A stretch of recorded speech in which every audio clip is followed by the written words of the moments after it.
It's my great honour to offer some reflections on the life of Dudley Cave. All I can do is give a few snapshots. He had a very long, productive and enormously important contribution during his lifetime. But today I just want to share with you a few of the keynotes that I remember, because I knew Dudley very well personally as a friend and campaigner for over 3 decades.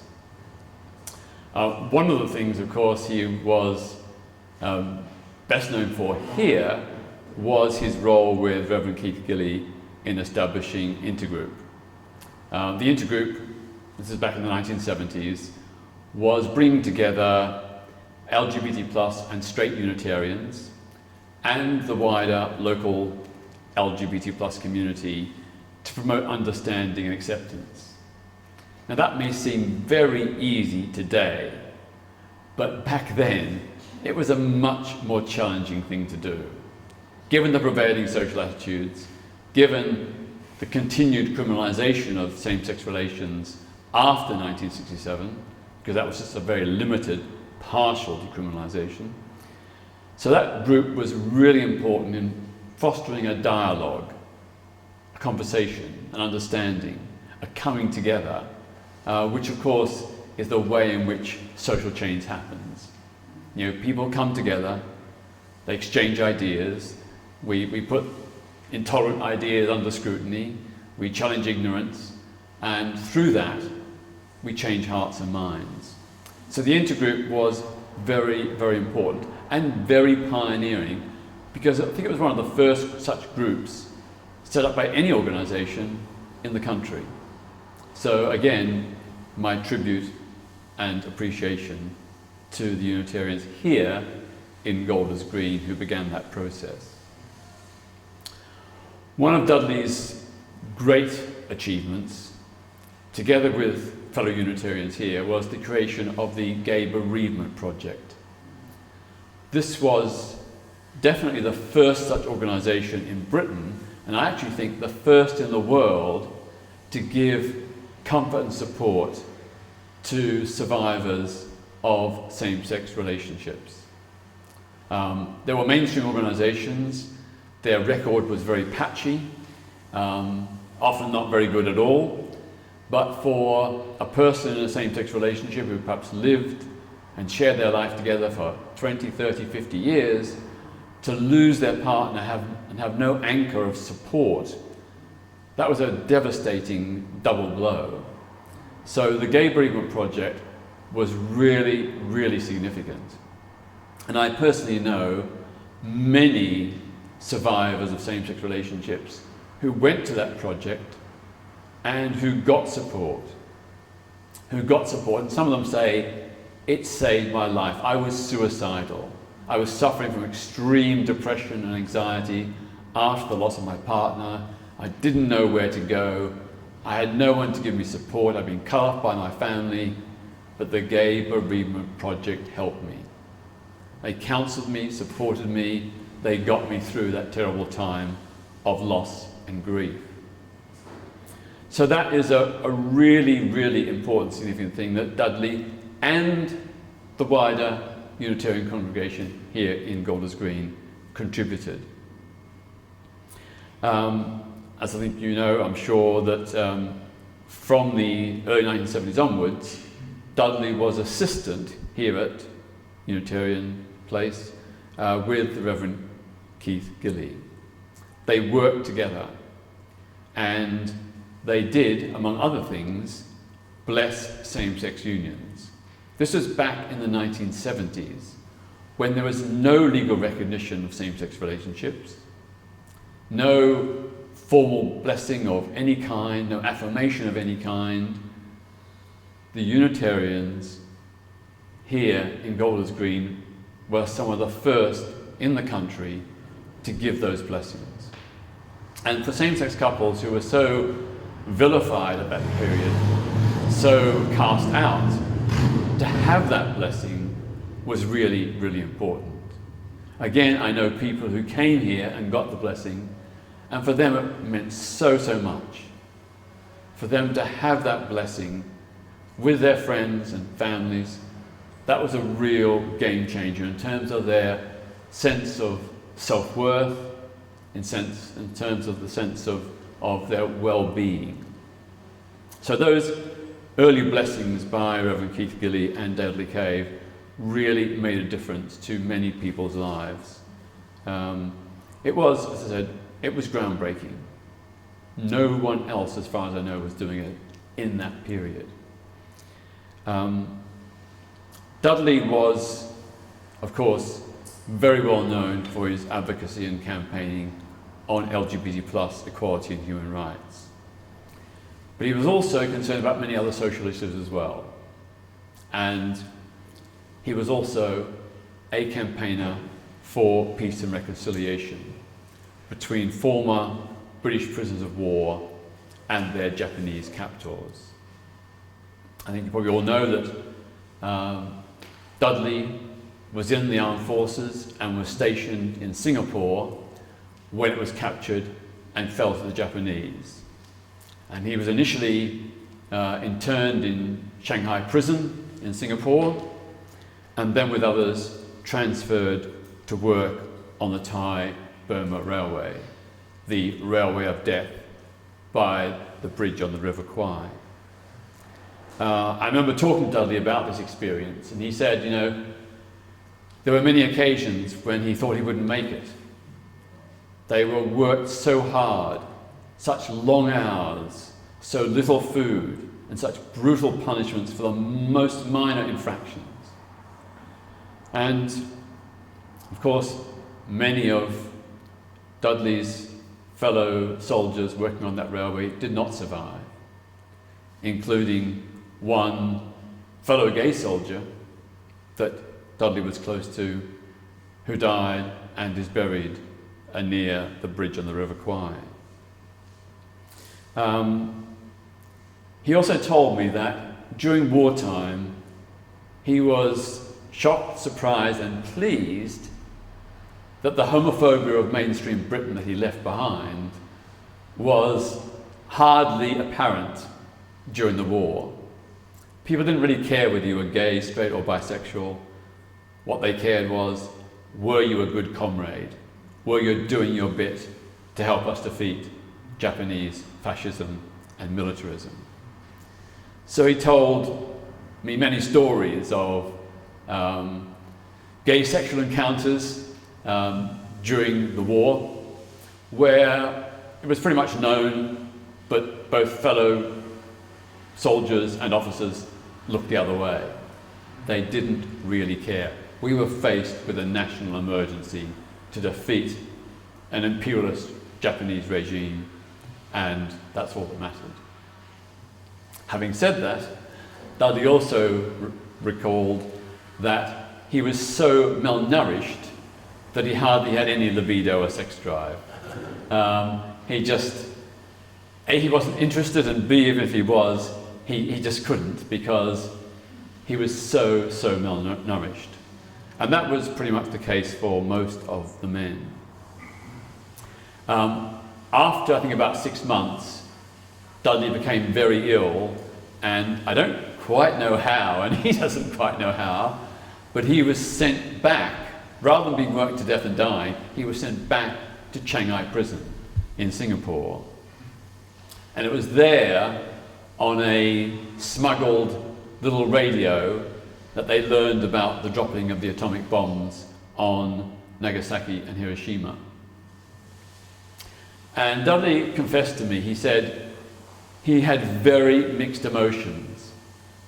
Obviously, he felt the mass killing of innocent civilians was so morally wrong, but on the other hand, there was a sense of relief that the war would finally be over and that he and others would survive.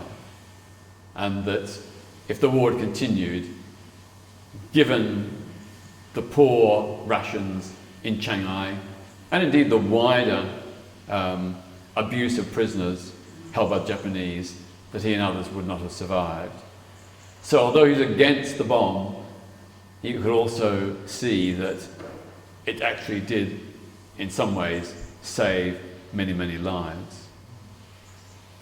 In 1987, Dudley, as a great advocate of reconciliation and peace, attended the dedication of a Buddhist temple by the bridge on the River Kwai, which was aimed to promote and symbolize a spirit of reconciliation, not only between Allied and Japanese prisoners, Allied prisoners and Japanese soldiers, but also between the nations of the world. It was there as a symbol of that reconciliation. So Dudley was there as a representative of the victims of the Thai-Burma Railway.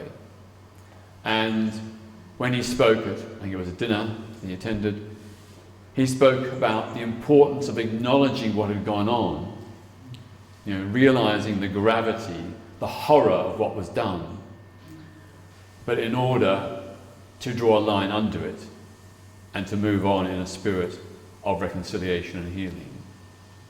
And that was a measure of the man.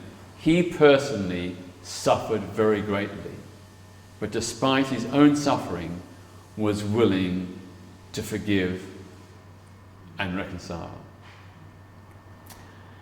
When Dudley came back to Britain after the war, it was a country very different, but it was still a homophobic country. And not long afterwards, Dudley was sacked from his job working in a cinema because he was gay. When it was discovered that he was gay, he was sacked from his job. He had sacrificed his life to keep our country free from Japanese and German fascism.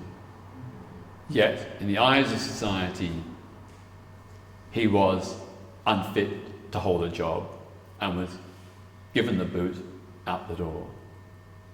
Because at that time, of course, there was no protection against discrimination in the workplace.